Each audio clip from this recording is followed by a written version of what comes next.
come on over and grab a seat.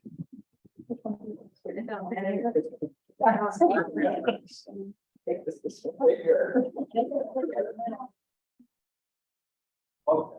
Thank you guys for coming in person, and thank you for everyone who's listening now or will be listening on our website. Learning more about Homestead and about different offerings and services. So we've got some great folks to share some information with you. Feel free to ask questions. There's gonna be really informal, won't be long at all. Just gonna share some resources about first from our office, the auditor's office in Homestead. And even if you're on Homestead or if you may not qualify, you've got friends and family who could qualify. And we always try and promote out as much tax credits as possible for people that can apply. And then our friends from Veteran Services will share all their resources, how they serve different people, because there's thousands and thousands of residents, thousands and thousands of veterans who aren't getting the services or the benefits they deserve. And we want to make sure that they find out as much as possible. So Chris in our office is going to take it away first, share about Homestead and owner occupancy, and okay. So some of you are on Homestead and some aren't, is that? I used it last year for the 22. Okay, okay. So then you should be continuing now? Yes, but I don't, do I file every year? No, that's a great question. no. Thank you for asking that. No, once you're on the program, you continue on the program unless your situation will change. Okay. If you move, you let us know, then you can apply at the new address for the new home. Residents. Yeah, you need to let us know. Okay, okay, so the homestead exemption is a program that exempts up to 25,000 off market value of your home. Now, David, is that going to change or? Yes, so that's actually in the budget bill that was just passed about 3 weeks ago. The savings for Homestead has stayed the exact same since 2007. It's taken off $25,000 off the value of your property, or if you're a veteran, and Chris will get to the Veterans Homestead, for disabled veteran, it takes off $50,000 from the value of your property. So instead of us taxing you at $100,000 for the market value, instead, if you're a disabled veteran on Homestead, it's $50,000.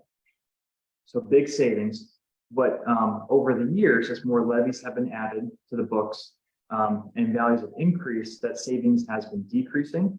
So we lobbied the state, they agreed, and the savings will be increasing now every year. So you're not just getting a static savings. On average, it's about $450 for a traditional homestead. I think that's what you said that you saved last year. Yeah, about half. Yep. Yeah, it went from 8 something down to 4. Yeah.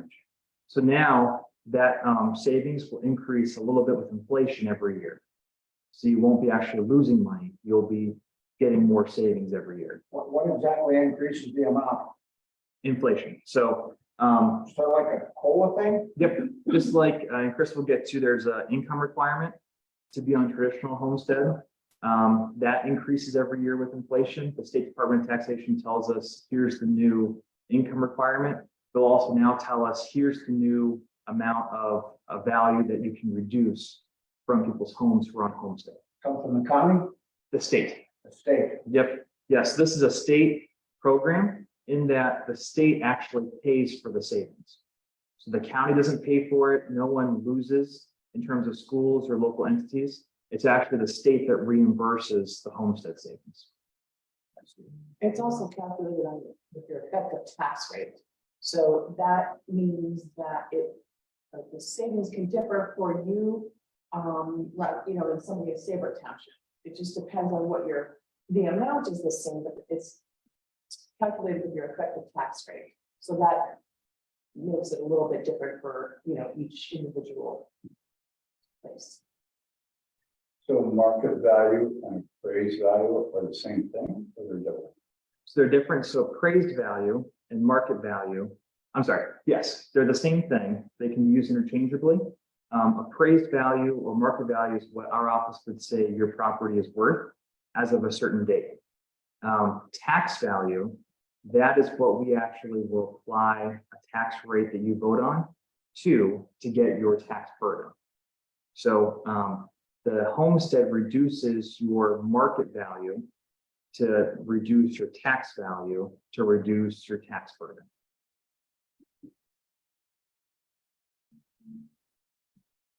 Take it away. That was a big change that You're just doing happened. a good job. Yes. So when you get that, depending on like what country, I think I say, but it's a ridiculous percentage of taxes. Let's just say, for example. I live there. That's what the federally, It makes a difference between. so in other words, the amount of the COLA type thing you explained is in a percentage? So the COLA is the exact same for the entire state. Okay. They- Regardless of what you're paying. Right. But where your tax burden will be different, each township passes different levies. And so your tax burden will be different. But the amount we decrease your property value by is the exact same for you or someone in Cincinnati. I'm talking about when you said the state is adding to your savings. Oh, yes, yes. That's done by a percentage? Yep, so they add to So the, if I am a savings, you may get a bigger savings than the guy in the road. I see what you're saying. Yeah. Possibly, yes. You'll get the same property value decrease, Yes. but your actual tax burden difference will be not the same because you have different tax rates. That's what And you're close. Yeah. Denmark Township is actually the lowest tax rated township in our county, and you're number 3. Number 3, Saybrook is? Mhm. After what? The harbor in Ashtabula City, and the part of Ashtabula Township that overlaps with Ashtabula City. Isn't that something? It's nice to live in Saybrook. Where's the new wall? You can tell that by looking at the tax. Nice place to live, right? Okay, so applications may be found on the auditor's website as well as calling the office. And you can mail one out to, email one out to, whatever's more convenient. To qualify, you must be 65 years or older or totally permanently disabled. And only the applicant needs to qualify. So, if there's you and your spouse, you don't both need to be 65 or disabled, just one or the other. And whomever does qualify would be the applicant, and then the spouse, would be on as well. It must be your primary residence. The state considers a primary residence as where your driver's license is registered, where you're registered to vote, those kind of things. I mean, you can be a snowbird, but if your primary residence is here, that's where you would get your savings. Ownership may include deed being filed in a life estate. If you have it in your children's name, as long as you have a life estate allowing you to live there, that's qualified for a homestead. You can also be a purchaser under a recorded land contract. Or a mortgage, on the property. Say if there's spouse, 2 spouses and one that's not on the deed. If there's an outstanding mortgage on the property, they would be eligible. The property may also be an irrevocable or revocable trust occupied by the settler as of the right under the trust and allowing you to live there. An individual who owns the home, places it in trust, and occupies the home under the terms of that trust. That's okay. A trustee of the trust is considered an owner. You may qualify as a surviving spouse if the deceased spouse was receiving the homestead, and the surviving spouse must be between 59 and 64 in order to qualify. Your Ohio adjusted gross income may not exceed $36,100. This figure can be found on line 3 of your state income tax return, and it does not include any Social Security income. So back in 2013, the state, because they pay for the savings, they said, hey, we're spending too much. We want to curtail homestead. And so they added an income threshold that folks had to be below in order to qualify for homestead. That's traditional homestead. If you're disabled or disabled veteran, there is no income threshold. So that income amount increases every year with inflation, but Social Security doesn't count. Some pensions do, some pensions don't. It's whatever you put on line 3 of your Ohio tax return. It is also household income, meaning it is your applicant and the spouse. So it's both of you. You can apply anytime in the year you turn 65. Due to taxes being paid in arrears, your exemption would start January 1st of the following year. So can you explain that? Yeah. I had that arrears in my mind. I can make that make sense to me. What does that extra, when I pay my taxes, they put it in a real world situation, so I know what when I'm paying that. Yep, so the, That's January. yep, What was it for? yep, so every January 1st, our office gives a value for your property. The following year, then, you're paying your property taxes based on our value from the previous January. So January 1st of 2022 is actually billed to you in February of 2023. So the taxes that you paid this year were actually for your property last January. So we're paying in arrears. Yep. How you said it? Yes, this year you're paying 2022 taxes. Paying 2022. Yeah. Okay, as far as the, I guess you better finish. No, no, you're good. This is great. Keep asking, what other questions? As far as disabled person, Mhm. at what point do you need to be disabled for what year?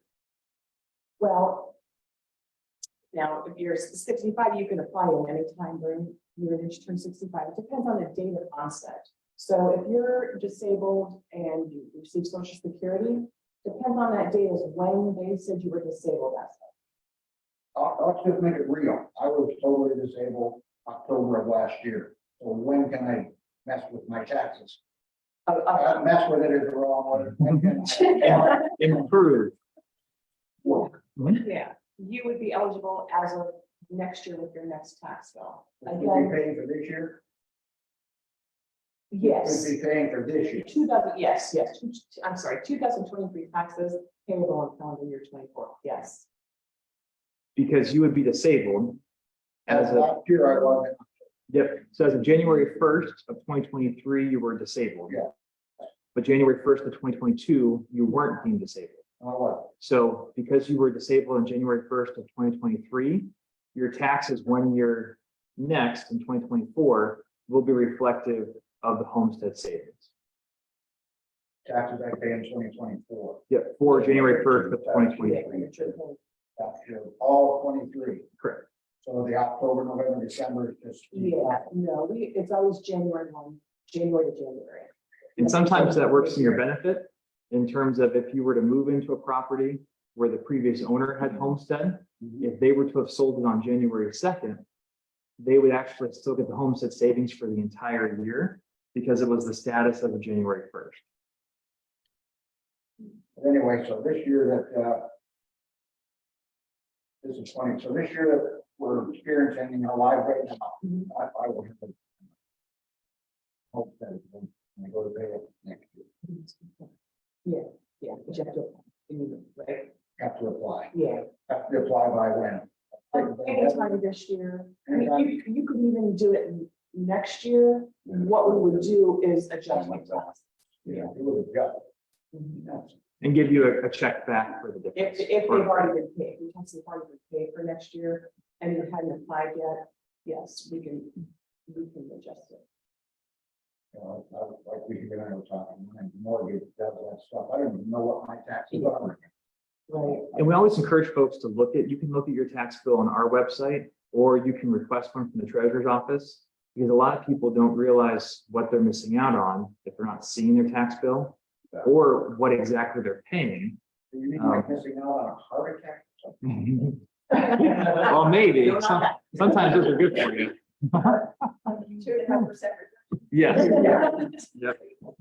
Yeah. What do you mean by that? So you miss it. In my mind. So you would see on your tax bill that homestead and owner occupancy would be 0. But folks often will look at their tax bill and see those and call us and say, hey, what are these credits? Can I qualify for them?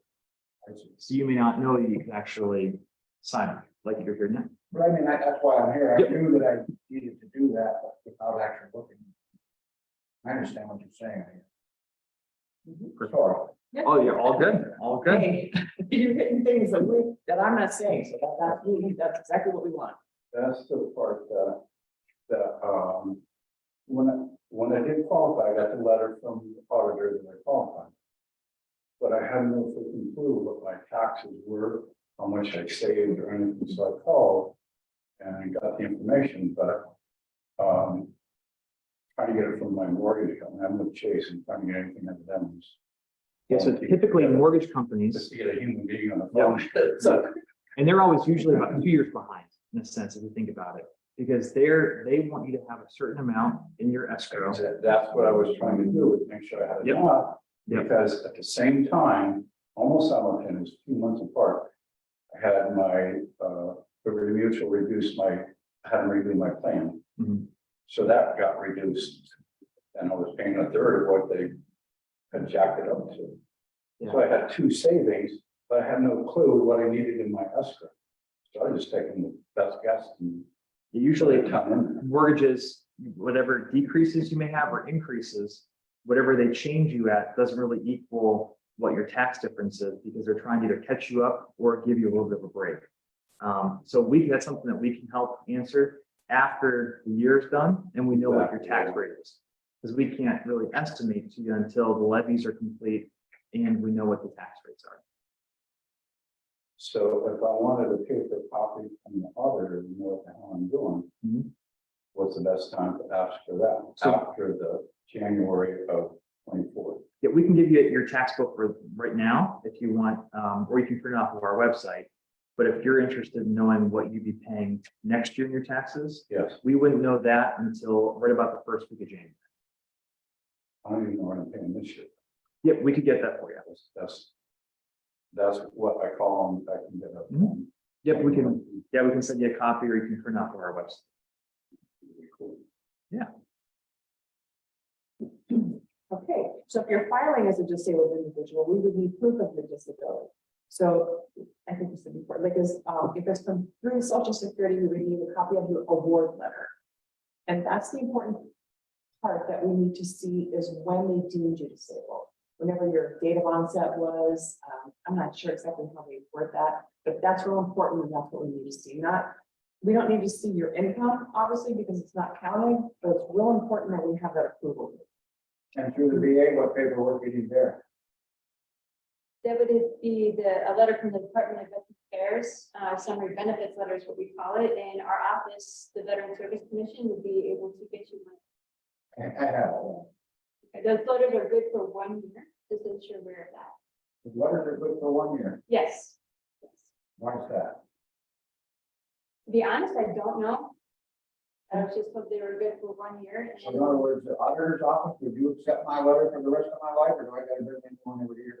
No, once you apply, you don't need to do anything after that. It's auditor and auditor all the time. But anyway, even permanently and totally disabled, the letter I have is good for 1 year. Yes, that was what I was taught. So, yes. A lot of times you would want a current letter, like if you needed to go get license plates or a driver's license or other benefits that veterans are eligible for being 100% from the total. A lot of times they just want a recent summary benefit, so we can always assist you in getting that. from the So Department of Veterans. if I needed to get, which I'm not, can you? But I do need to get that letter for the year. Some of you guys could get it. Yes, we can help with that. Yes. What are my other options, any? You could call, yeah, you could go online and set up an account with the VA. Or you could call the 1-800 number and ask them to mail you a letter. It's not like your regular decision letter that they give you when they give you the big long decision letter that tells you that you're permanent total. It's not the rating decision. It's called a summary benefits letter. It just goes over the main points that show that you're permanent total. Have that, and another one that looks a lot like it. Says a little bit more, gives out a little more of your business, how much you have to hand out at the, Right. at the license bureau. Yes.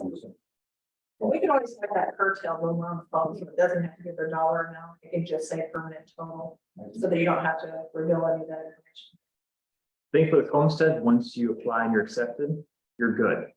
Unless your situation changes in terms of if you become not disabled or if your income, if you qualify under income, is then above the income threshold. But otherwise, you're set for the rest of your life.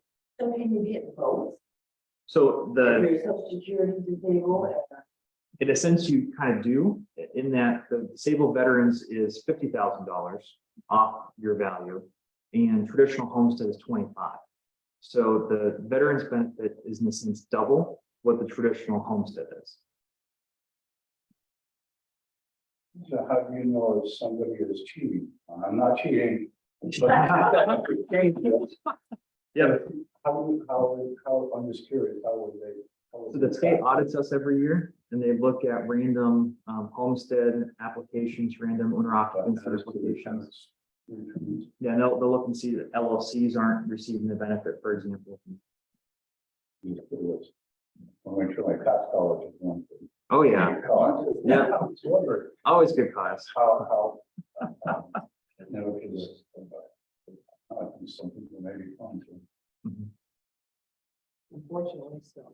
In the economy that it is, yeah. So any other, I don't want to work. So I mean, It could be right, but when the other properties I may own, doesn't work for Just your primary residence. where you live. Yeah. That's real important, even for owner occupancy, which we haven't talked about yet. That as well is just your primary.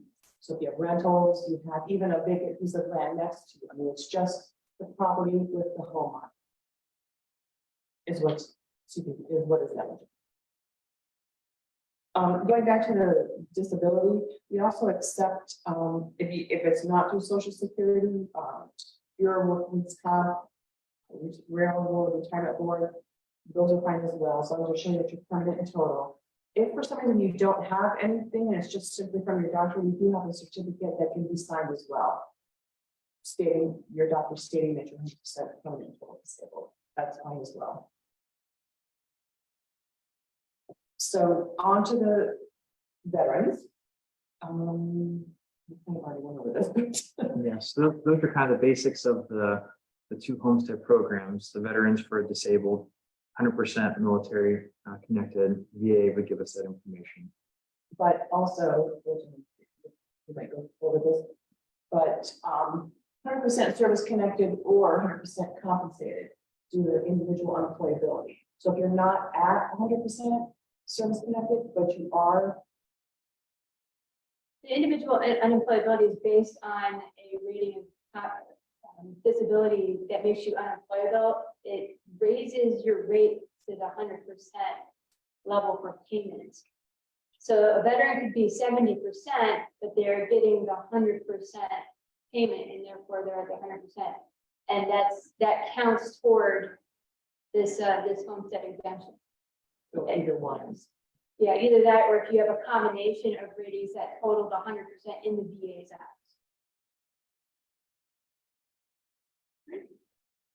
We discussed this as well. Once on the homestead program, you do not need to file every year. Like we said, we only need to be notified if you no longer meet requirements or if there's a change in your address. Don't assume we know that, we don't. So you let us know if you move. We'll send you out an application. You'll have to fill it out for the new property. Again, it's the January 1st rule, so you may lose a year, depending on, unfortunately, when you've moved. Also, the 2.5%, only requirements for that is it used to be your primary residence. So that's the owner occupancy credit, which is separate from the homestead credit. So those are the two credits that we can traditionally give folks. Owner occupancy, if you own your home, live in it, just like homestead, there's just no other requirements like being a senior citizen or being disabled. And we have applications for owner occupancy as well.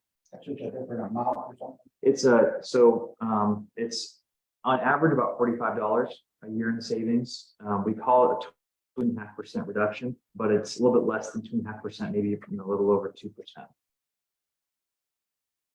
Can I ask a question about the 2.5% reduction? If a person files for homestead exemption, like if they're a disabled veteran and they weren't getting 2.5%, that automatically qualifies them for the 2.5%. Okay. It's the same requirements. Okay. Since it is or not. That's all that I have. Do you all have any more questions on? One more dumb question. Not dumb. As far as not like, keep track of this yourself. What about this? This is a total hypothetical, I just wondered. What about that old 95-year-old man who's making $35,900 a year, and he can't keep up with anything or remember nothing. I'm ahead now. So I'm asking this in advance. What happens to me when all of a sudden my income to, what was that magic number? Right, yeah, right over. And Yeah, I go 5 or 6 years before I get caught. And I don't know, because I didn't do it on purpose, I did it because I'm a 95-year-old man, can't keep up with this stuff. What happens to that guy? that's a very, because of the type of income it is, Ohio adjusted gross income, that's a very traditionally unlikely scenario. Largely, most of the income, once you're no longer working, is either more steady or would actually not qualify under Ohio adjusted gross income. So if the 95-year-old man is doing his tax returns every year, more than likely, he's actually not. Most of our folks on Homestead don't file tax returns.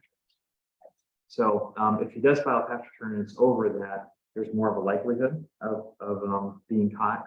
But more than likely, at that point, you're far below. Now, there are some folks Yeah, I that kind of exaggerate. Huh? Yeah. Everything, No, but that's a good example. And now remember I said in 2013, they added the income threshold. You may know of people who are receiving Homestead who applied prior to 2013 and they have over an income. The go-to example are, retired doctors or lawyers who are still receiving Homestead, but their income is higher. And that's because they're grandfathered in from the time when there was no income required.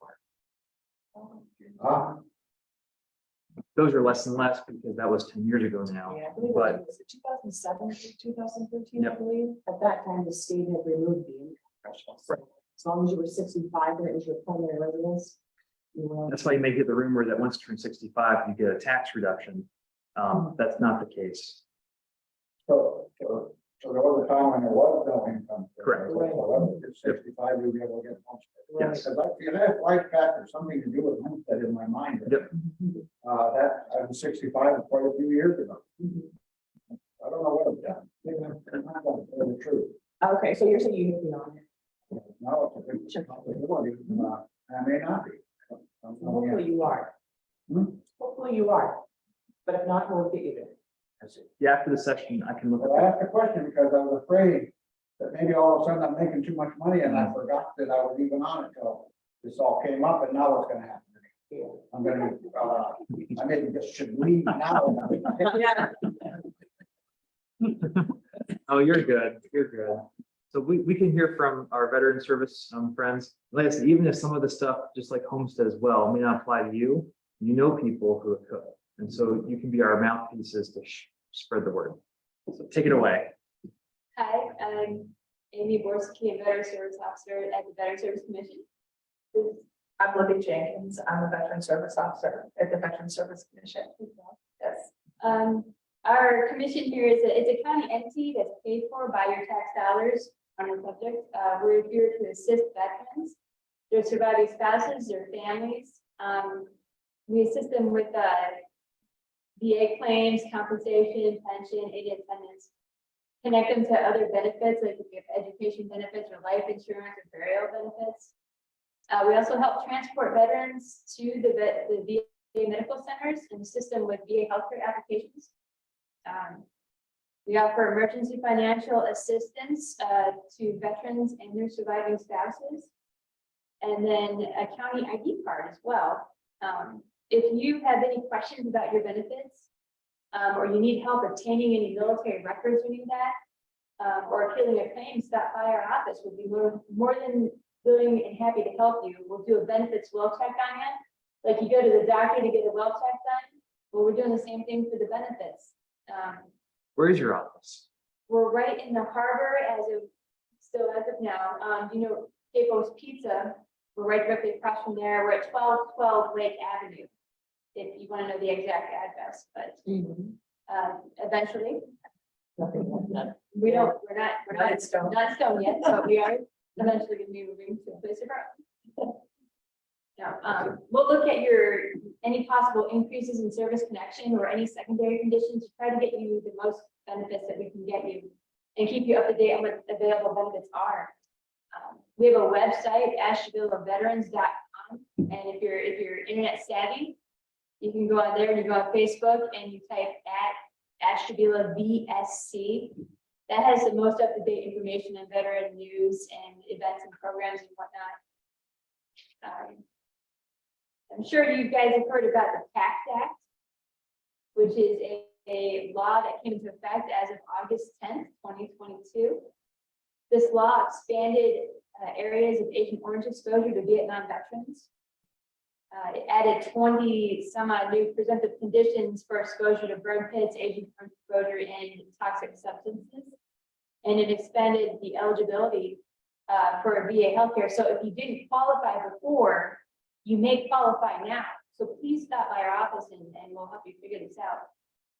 And we strongly encourage veterans and surviving spouses to come to our office to see if they fall under the tax to help them out. And thank you for your time. Thank you for yours. One thing that I would kind of add to it is like when a veteran is 100% disabled, that doesn't mean that, that that's all that's available to them. There's oftentimes other benefits on top of that 100%. If a veteran should need assistance at home, or if they're over 70% service connected and they need a caregiver taking care of them, there may be caregiver benefits available to the caregiver. So there's always other things that a veteran may be entitled to if they're getting 100%, like other than homestead exemption or, dental benefits. So we always try to get veterans to stop in and check and see, is there anything new, or do I have everything I need? Am I getting everything I'm entitled to? That's something you can do. Yes, absolutely. And we're talking, we have to work on her, Champion. Champ VA this evening. We'll just put that off. Yes, we help with that. Absolutely. Yeah. I don't know, I have. Yes, there's actually kind of a long, there would take about 2 months or 2.5 months to process those claims. Yeah. They were like five months behind, Yeah. but they got really behind during COVID. But we always help veterans to apply for that. And veterans who have someone taking care of them, they're eligible for the caregivers program. Their caregiver is eligible for champion. And that could be somebody other than a spouse that's helping take care of them. So there are a lot of benefits that are available. There's housing grants to remodel bathrooms and different things in the house, chair lifts going up and down stairs. There's so many benefits available through the Veterans Health Administration and the Veterans Benefits Administration. And we just try to be that go-between, we just try to get you in touch with your benefits. So. Have you guys ever been to their office? Yes, I have. Yes, I have. Are you in the harbor? No, are you in that mall where my dad is on the end? Yes, Yeah, yes, right in the middle. got her name. Yes. Yes. Oh, you guys are, you helped me with my ADT 14 a few years ago. That was a great good experience. Took forever because the CMC is kind of, and you have to go through CMC for it to come back. Yeah, It took a while, but it was a good experience through the office. good. Well, always, like I said, always, you can always contact us and come in. There are so many benefits that veterans aren't aware of that they may be eligible for. So we're always here to figure it out.